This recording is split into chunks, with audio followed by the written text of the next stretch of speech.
الحمدللہ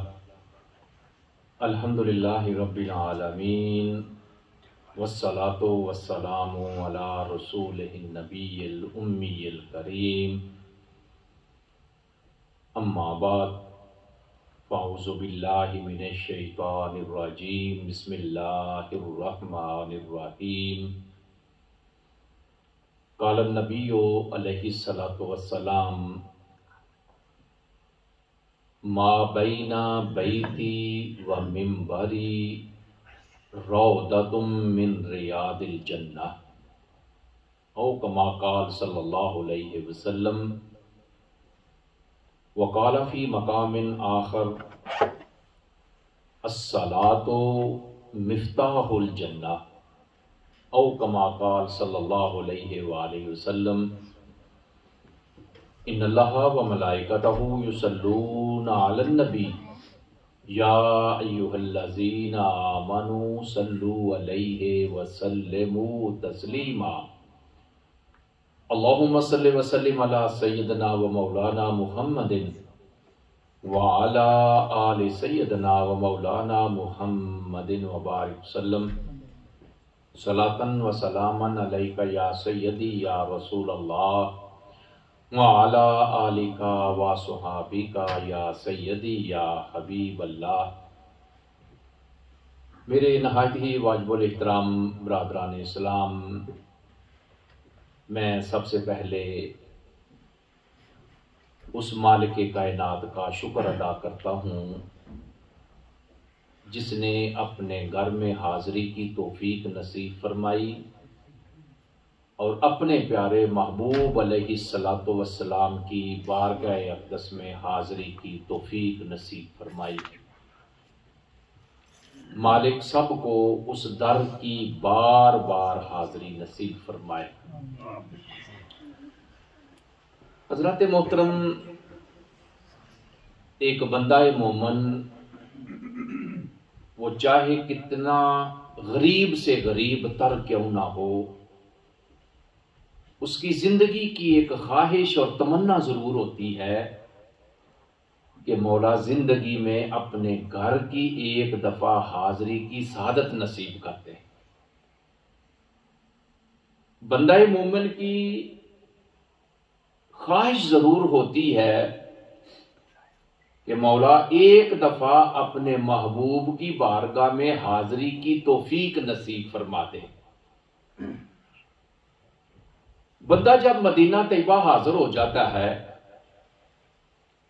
تو پھر ہر بندہ مومن کی خواہش ہوتی ہے کہ مالک نے کرم کیا، مدینے پہنچا دیا، اللہ کے نبی نے اذن عطا فرما دیا، میں مدینہ طیبہ آ گیا ہوں تو کیوں نہ ہو میں ریاض الجنہ بھی جاؤں۔ ہوتا ہے یا نہیں ہوتا؟ ہر بندے کی خواہش ہوتی ہے، لیکن ریاض الجنہ اب جانے کے لیے انہوں نے ایک سسٹم اور نظام رکھا ہوا ہے۔ مالک کی توفیق سے، اللہ کے نبی کے اذن سے اس دفعہ متعدد بار ریاض الجنہ میں جانے کا اتفاق ہوا ہے۔ میں جب ریاض الجنہ جانے کے لیے لائن میں کھڑا تھا، گنبد خضرا کو دیکھ رہا تھا، تو میرے ذہن میں ایک چیز آئی کہ یار ہم اس ریاض الجنہ میں جانے کے لیے کتنی کوشش کرتے ہیں۔ آپ کو پتا ہے کہ ریاض الجنہ جانے کے لیے کیا کیا کرنا پڑتا ہے؟ پہلے انسان کے پاس ایک ٹچ موبائل ہونا چاہیے، اس کے اندر سم ہونی چاہیے، پھر ایک ویب سائٹ ہے نوسک، وہ اس کے اندر ہم فیڈ کریں گے، اس نوسک کے اوپر ہم اپنا ویزا، پاسپورٹ نمبر، ہر چیز اس کے اندر دیں گے، پھر جا کر وہ نوسک کا ویب سائٹ جو ہے ہماری جو ہے وہ مکمل ہوتی ہے۔ جب تک وہ ایپ مکمل نہ ہو، نوسک مکمل نہیں ہوتا، اور جب وہ نوسک ایپ مکمل ہو جاتا ہے پھر اگلا مرحلہ شروع ہوتا ہے کہ ہم وہاں سے اپوائنٹمنٹ کیسے حاصل کریں گے. سسٹم ہے ان کا ایک. اگر گرین لائٹ ہے تو اس کا مطلب یہ ہے کہ رش کم ہے، آپ آ سکتے ہیں. اگر وہ لائٹ ریڈ ہے تو اس کا مطلب ہے کہ اتنا رش ہے، آپ اندر نہیں جا سکتے. اگر گرین ریڈ ہے تو پھر آپ کو اختیار دیا جاتا ہے کہ جو ٹائم آپ چاہتے ہیں وہ لے لیں. آپ نے اس کو ٹچ کیا، ٹائم منتخب کر لیا. اب ٹائم منتخب کرنے کے بعد آپ کے پاس ان کی طرف سے ایک کوڈ آ جاتا ہے کہ یہ کوڈ آپ کی نشانی ہے کہ آپ کا ریاض الجنہ کا پرمٹ تیار ہو گیا ہے. میں نے پرمٹ بھی لے لیا، ہر چیز مکمل ہو گئی، لیکن ریاض الجنہ جانے کے لیے پہلے مرحلے میں جب ہم انٹر ہوتے ہیں تو پہلا آدمی ہمارا پرمٹ دیکھتا ہے. اس کے پاس پرمٹ ہے یا نہیں؟ پرمٹ ہے، اندر داخل ہونے دیا. پرمٹ نہیں، وہ اندر داخل نہیں ہونے دیتا. پھر ایک لمبی لائنیں لگی ہوئی ہیں، آپ کسی لائن میں کھڑے ہو جائیں، پھر وہاں پر آپ کا وہ جو پرمٹ ہے وہ سکین ہوگا. سسٹم ان کا، آدمی کے پاس مشین ہے، ہر آدمی کا پرمٹ سکین ہوگا. اگر وہ گرین ہوا تو جانے دیں گے، اگر گرین نہ ہوا تو وہ جانے نہیں دیتے. کتنے مرحلے ہو گئے؟ 2. اب تیسرا مرحلہ، پرمٹ گرین بھی ہو گیا، اب وہ ہمیں اندر داخل کرتے ہیں. بہت لائنیں لگی ہوئی ہیں، ہم ان لائنوں میں کھڑے ہو جاتے ہیں. تیسرا مرحلہ بڑا مشکل، لائنیں لگی ہیں، کھڑے ہیں. چلے جی، اللہ نے کیا، تیسرا مرحلہ بھی مکمل ہو گیا. اس کے بعد یہ جتنے لوگ باہر کھڑے ہیں، باب جبریل اور باب نساء کی طرف، ان ساروں کو لے کر مسجد کے اندر داخل کیا جاتا ہے، اور وہ جا کر مسجد میں سٹیپ بائی سٹیپ جیسے ان کا نظام ہے وہاں بیٹھتے جاتے ہیں. جب وہ وہاں بیٹھتے جاتے ہیں تو جو پہلے لوگ آئے ہیں ان کی پہلے باری آتی ہے، جو بعد میں آئے ہیں ان کی بعد میں باری آتی ہے. اس طرح پے در پے وہ گروپ جو ہیں وہ اندر جا رہے ہیں. پھر جا کر ریاض الجنہ کی طرف ہم جاتے ہیں. لیکن میرے بہت سے بھائیوں کو پتا نہیں کہ ریاض الجنہ اصل جگہ کون سی ہے. وہ جاتے ہیں خوش خوش، ہم ریاض الجنہ آگے، جہاں جگہ ملی وہیں اللہ اکبر نوافل شروع کر دیے. لیکن ریاض الجنہ وہ جگہ ہے جس کے بارے میں اللہ کے نبی نے فرمایا، ما بین بیتی و منبری روضۃ من ریاض الجنہ، کہ میرے گھر اور میرے منبر کے درمیانی جو جگہ ہے، اس کا درمیانی جو حصہ ہے وہ جنت کے باغات میں سے ایک باغ ہے، وہ جنت کی کیاریوں میں سے ایک کیاری ہے. تو وہ جگہ کہاں سے شروع ہوئی؟ جہاں پہ اللہ کے نبی کا حجرہ مبارک ہے، حضرت سیدہ عائشہ صدیقہ رضی اللہ تعالی عنہا کا گھر مبارک ہے. اور کہاں تک؟ جہاں تک یہ منبر ہے جس کے اوپر اللہ کے نبی جمعہ کا خطبہ دیا کرتے تھے، اس کے درمیان والی یہ جو جگہ ہے، یہ جگہ ریاض الجنہ ہے. اور جو انسان اس جگہ پہ پہنچ جائے اس کا عقیدہ اور ایمان ہونا چاہیے کہ میں اس وقت جنت کے اندر بیٹھا ہوا ہوں. کیوں؟ کہنے والے کون ہیں؟ اللہ کے نبی.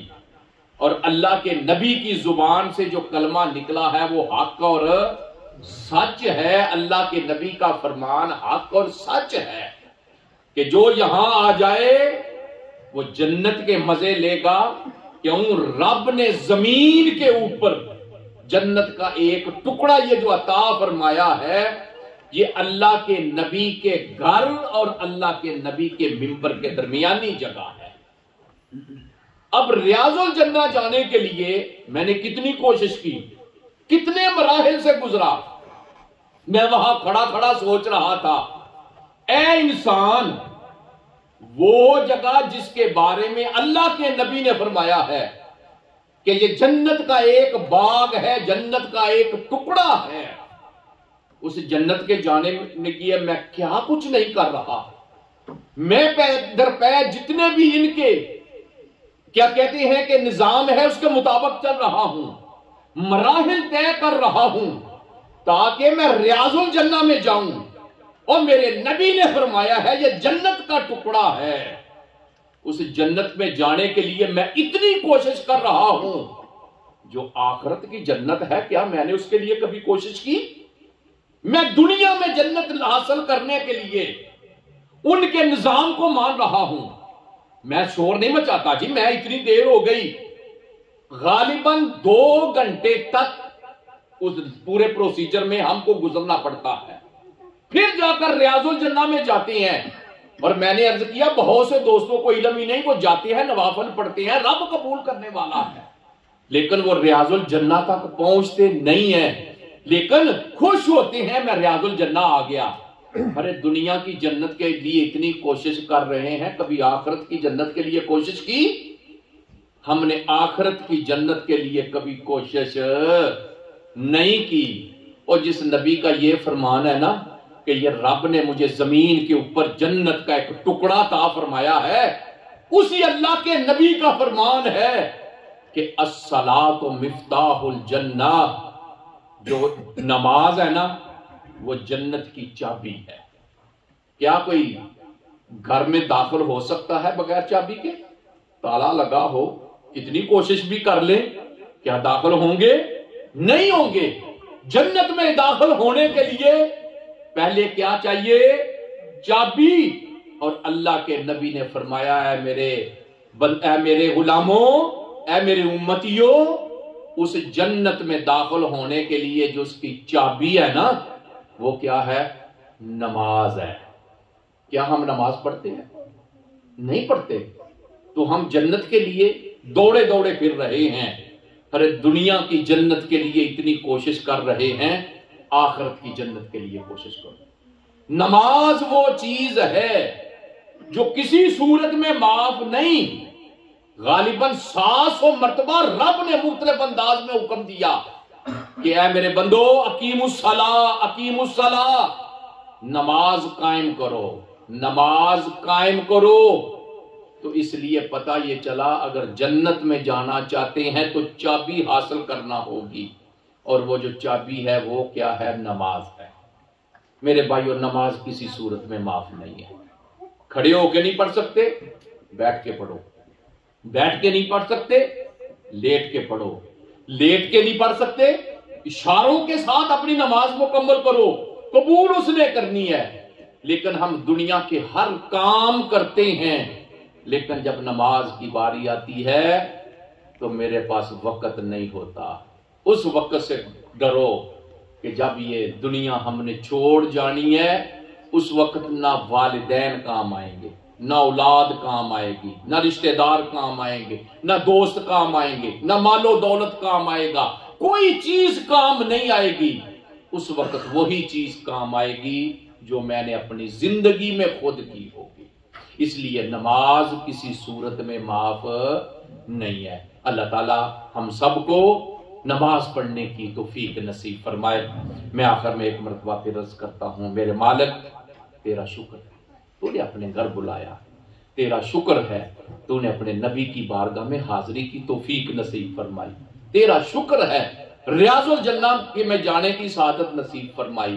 مالک جو جو میں نے وہاں پہ دعائیں مانگی وہ ساری دعائیں قبول فرما، اور ان سب میرے بھائیوں کو، ان بچوں کو، میری بہنوں کو، میری بیٹیوں کو مالک بار بار اس در کی حاضری نصیب فرما۔ تو رحیم ہے، کریم ہے، ہم گناہگار بندے ہیں، تو کرم فرماتا ہے، ہم وہاں حاضر ہو جاتے ہیں۔ مالک سب کو اس در کی حاضری نصیب فرما، آمین ثم آمین۔ وما علینا الا البلاغ المبین۔ سنت ادا۔